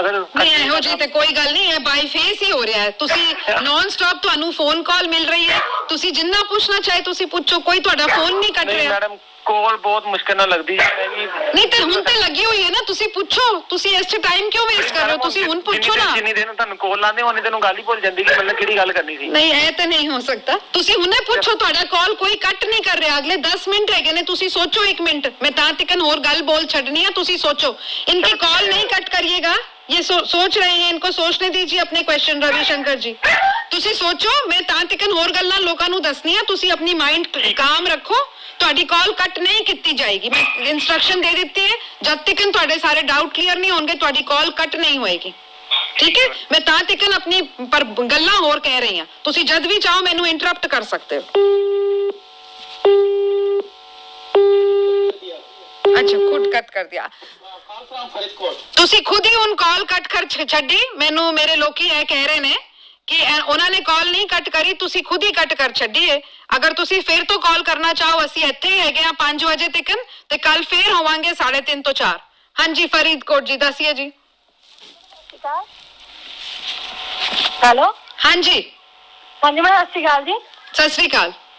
ਹਾਂਜੀ ਨਾ ਮੈਂ ਪੁੱਛਣਾ ਸੀ ਵੀ ਜਿਹੜਾ ਤੁਸੀਂ ਕਿਹਾ ਵੀ 5 ਦਿਨਾਂ ਦਾ ਬਲੋਕਨ ਕਰਨਾ, ਉਹ ਵੀਡੀਓ ਦੇਖ ਕੇ ਹੀ ਅਬਜ਼ਰਵ ਕਰਨਾ ਜੀ। ਤੇ ਮੈਮ ਜਿਹੜੇ ਮੇਰੇ ਗਾਈਡ ਆ ਮੇਰੇ ਘਰ ਦੇ ਕੋਲ ਹੀ ਨੇ। ਤੇ ਬਹੁਤ ਚੰਗੀ ਗੱਲ ਹੈ, ਘਰ ਦੇ ਕੋਲ ਨੇ ਤੇ ਤੇ ਮੈਮ ਉਹਨਾਂ ਨੂੰ ਦੇਖ ਕੇ ਹੀ 5 ਦਿਨਾਂ ਦਾ ਉਹਦਾ ਅਵਲੋਕਨ ਕਰ ਸਕਦੇ ਕਿ ਵੀਡੀਓ ਨੂੰ ਦੇਖ ਕੇ ਹੀ ਕਰਨਾ? ਮੈਡਮ ਫੇਜ਼ 1 ਚ ਜਿਹੜਾ ਤੁਸੀਂ ਪਹਿਲੇ ਅਵਲੋਕਨ ਕਰਨਾ ਸੀ ਉਹ ਤੇ ਤੁਸੀਂ ਗਾਈਡ ਨੂੰ ਬੱਚਿਆਂ ਦੇ ਨਾਲ ਕੰਮ ਕਰਦੇ ਅਵਲੋਕਨ ਕਰਨਾ ਸੀ ਨਾ। ਹਾਂਜੀ ਹਾਂਜੀ ਮੈਮ। ਤੇ ਜਦ ਹਾਲੇ ਸਕੂਲ ਹੀ ਨਹੀਂ ਖੁੱਲੇ ਗਾਈਡ ਮੇਰੇ ਘਰ ਆ ਜਾਂਦੇ ਨੇ। ਨਹੀਂ ਉਹ ਤੇ ਸਕੂਲ ਖੁੱਲਣਾ ਨਹੀਂ ਕਿਹਾ ਜਾਏਗਾ ਮੈਡਮ ਜੀ, ਉਹਨੂੰ ਸਕੂਲ ਖੁੱਲਣਾ, ਉਹ ਬੱਚੇ ਤੁਹਾਡੇ ਆ ਰਹੇ ਨੇ ਕਿਉਂਕਿ ਤੁਸੀਂ ਲੋਕੀ ਕਹਿ ਰਹੇ ਹੋ ਮਾਤਾ ਪਿਤਾ ਭੇਜ ਰਹੇ ਨੇ, ਪਰ ਸਕੂਲ ਖੁੱਲੇ ਨਹੀਂ ਹੈ। ਇਸ ਤਰ੍ਹਾਂ ਦੀ ਗੱਲ ਨਹੀਂ ਕਰੋ। ਜਿਹੜੀ ਹੁਣ ਮੋਡੀਫਾਈਡ ਗਾਈਡ ਹੈਗੀ ਨੇ ਤੁਸੀਂ ਉਹ 2 ਵੀਡੀਓ ਹੀ ਲਿਖਣੇ ਨੇ। ਗਾਈਡ ਨੂੰ ਬੱਚਿਆਂ ਨੂੰ ਦੇਖਦੇ ਹੋਏ ਅਬਜ਼ਰਵ ਕਰਕੇ ਹੁਣ ਨਹੀਂ ਕਰ ਸਕਦੇ, ਇਹ ਨਹੀਂ ਹੋਏਗਾ। ਜਿਹੜੀਆਂ ਹੁਣ ਮੋਡੀਫਾਈਡ ਗਾਈਡਲਾਈਨਸ ਨੇ ਉਹੀ ਕਰਨੀਆਂ ਨੇ। ਗਾਈਡ ਤੁਸੀਂ ਹਾਂ ਉਹ ਨਹੀਂ ਕਰ ਸਕਦੇ। Thank you. ਓਕੇ। ਕੁਝ ਲੋਕੀ ਪੁੱਛਦੇ ਨੇ ਕਿ ਪਹਿਲੇ ਫੇਜ਼ 1 ਚ ਗਾਈਡ ਨੂੰ ਅਬਜ਼ਰਵ ਕਰਨ ਤੋਂ ਪਹਿਲੇ ਛੋਟੇ ਛੋਟੇ ਨੋਟਸ ਬਣਾਣੇ ਹੁੰਦੇ ਸੀ। ਹੁਣ ਕੀ ਵੀਡੀਓ ਲਿਖਣ ਤੋਂ ਪਹਿਲੇ ਉਹ ਨੋਟਸ ਲਿਖਣੇ ਨੇ? ਤੇ ਨੋਟਸ ਨਹੀਂ ਲਿਖਣੇ ਨੇ। ਹੁਣ ਤੁਸੀਂ ਸਿੱਧਾ ਵੀਡੀਓ ਅਬਜ਼ਰਵ ਕਰਨਾ ਹੈ ਤੇ ਵੀਡੀਓ ਨੂੰ ਅਬਜ਼ਰਵ ਕਰਕੇ ਉਹਦਾ ਪੂਰਾ ਐਨਾਲਿਸਿਸ ਲਿਖਣਾ ਹੈ, ਜਿਵੇਂ ਤੁਸੀਂ ਫੇਜ਼ 1 ਚ ਗਾਈਡ ਦਾ ऑब्जर्वेशन और एनालिसिस अवलोकन और विश्लेषण लिखिया सी। तो पहला नोट्स हुन लिखन दी कोई लोड़ नहीं है। और भी मैं देख रही हूं तुहाडे जिहड़े क्वेश्चन हैगे ने। हाँ तुसी कह रहे हो कि 3rd फेज च एक बच्चे दे नाल 4 एक्टिविटी करने च टाइम लगेगा, उस च बच्चा तंग आ सकता है। तो बिल्कुल ठीक कह रहे हो। जब तुसी फेज 3 च पहुंच जाओ और उस बच्चे दे नाल तुहानू 3 या 4 एक्टिविटियां करनियां ने ते उन्हां नू एक तो एक बाद करन दी लोड़ नहीं। तुसी गैप दो, बच्चे नू आराम करन दिओ, फिर तो दूजी एक्टिविटी करो। पर अगर तुहाडी एक्टिविटी इंटरेस्टिंग होएगी तो बच्चा तुहाडे नाल जुड़िया ही रहेगा। हाँ जी लुधियाना प्लीज पूछे। लुधियाना पूछ लीजिए। हाँ जी मैडम सत श्री अकाल जी। सत श्री अकाल। हाँ जी मैडम मेरे ग्रेड कार्ड ਦੇ ਵਿੱਚ ਨੰਬਰ ਲੱਗ ਗਏ। अच्छा हेलो हाँ हाँ हाँ जी मैडम और नॉट कंप्लीट आ रहा, रीसबमिशन ਦਾ ਮੈਸੇਜ ਨਹੀਂ ਆਇਆ ਮੈਨੂੰ। नॉट कंप्लीट तो ਤੁਹਾਨੂੰ DEC 1 DEC 2 DEC 3 ਦੱਸ ਰਿਹਾ ਹੋਣਾ ਹੈ ਨਾ, ਕੀ ਦੱਸ ਰਿਹਾ? नॉट कंप्लीट ਕਿੱਥੇ ਲਿਖਿਆ? DEC 4 ਦੇ ਸਾਹਮਣੇ? ਮੇਰੇ ਪ੍ਰੋਜੈਕਟ ਵਰਕ ਦੇ ਸਾਹਮਣੇ ਲਿਖਿਆ ਹੋਇਆ ਜੀ। ਪ੍ਰੋਜੈਕਟ ਵਰਕ ਦੇ प्रोजेक्ट वर्क च नॉट कंप्लीट लिखिया होया है। हाँ जी मैडम लैब 2 ਦੇ ਵਿੱਚੋਂ ਮੈਨੂੰ 20 ਨੰਬਰ ਨੇ। लैब 2 तो ਤੁਹਾਡਾ ਅਸਾਈਨਮੈਂਟ ਹੋਇਆ ਤਾਂ लैब 2 ਕਿਹੜੇ ਕੋਰਸ ਚ? DEC 2 ਦੇ?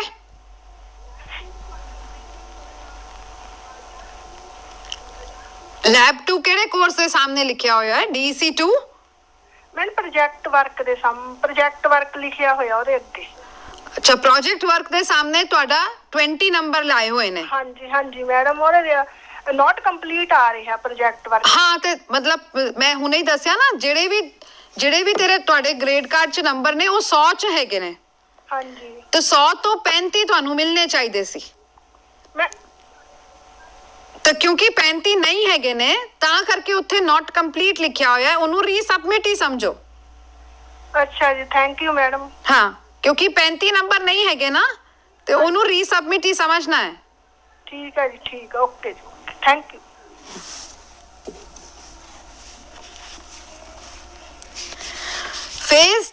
फेज 3 में जो आप एक्टिविटीज लिखेंगे थोड़ा ये ध्यान रहे कि वो फेज 2 की रिपीट ना हो, क्योंकि 1-2 जो कमेंट शीट्स मैंने पढ़ी हैं जो आप लोगों पे जा रही हैं उसमें ये है कि फेज 2 की जितनी एक्टिविटीज करी हैं वही रिपीट करके फिर से फेज 3 में कर दी हैं।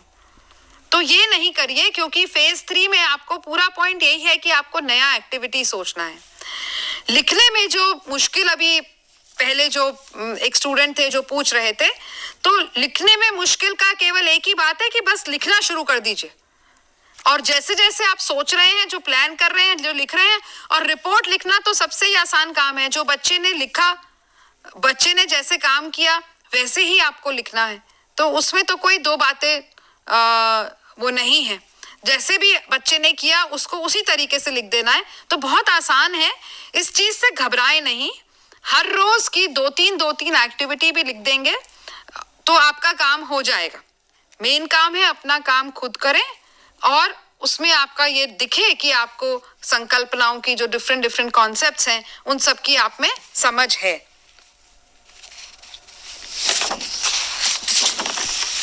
हाँ, अगर आपने फेज 2 का काम और फेज 3 का काम बच्चे के साथ किया है तो आपको बाद में 5 YouTube के वीडियोस नहीं देखने हैं। 5 YouTube के वीडियोस ढूंढेंगे जो फेज 1 में जो हमने वीडियोस बताए हैं उनसे अलग होंगे और फिर आप उन 5 YouTube वीडियोस का एनालिसिस करके लिखेंगे। कुछ लोगों को ये लगता है कि फेज 3 में सिर्फ करिकुलम बनाना है। नहीं, फेज 3 में करिकुलम के अलावा जो भी आपने करिकुलम में एक्टिविटी लिखी है वो बच्चे के साथ करनी है। और अगर मॉक सेशन किए हैं, बच्चा नहीं है, तो ये सब एक्टिविटी के मॉक सेशन करने हैं। मॉक सेशन मतलब झूठ मूठ सोच के कि सामने बच्चे हैं, उसका भी वीडियो बना के गाइड को दिखाना है। और जिन ढूंढेंगे अलग जो फेज 1 से अलग हो और उनकी रिपोर्ट लिखेंगे और अपनी फाइल में वो जो वीडियो है उसका URL देंगे, क्योंकि जब इवैल्यूएटर आपकी फाइल चेक करेगा तो वो URL डाल के वो भी आपके वीडियो देखेगा, तभी तो वो देख पाएगा आपकी रिपोर्ट ठीक है या नहीं है। तो आज का टाइम यहाँ पे अप हो रहा है, हम अभी यहीं पे बात खत्म कर रहे हैं, पर कल फिर से 3:30 से 4 आपके साथ हैं। कोई भी किसी के किसी भी प्रकार के प्रश्न है, कल 3:30 से 4 दोबारा आप पूछ सकते हैं और अपने दोस्तों को बताइएगा कि आज का ये रिपीट प्रोग्राम 9 से 10 दोबारा टेलीकास्ट किया जाता है। जो आज अभी नहीं देख पाए वो 9 से 10 जरूर देखें।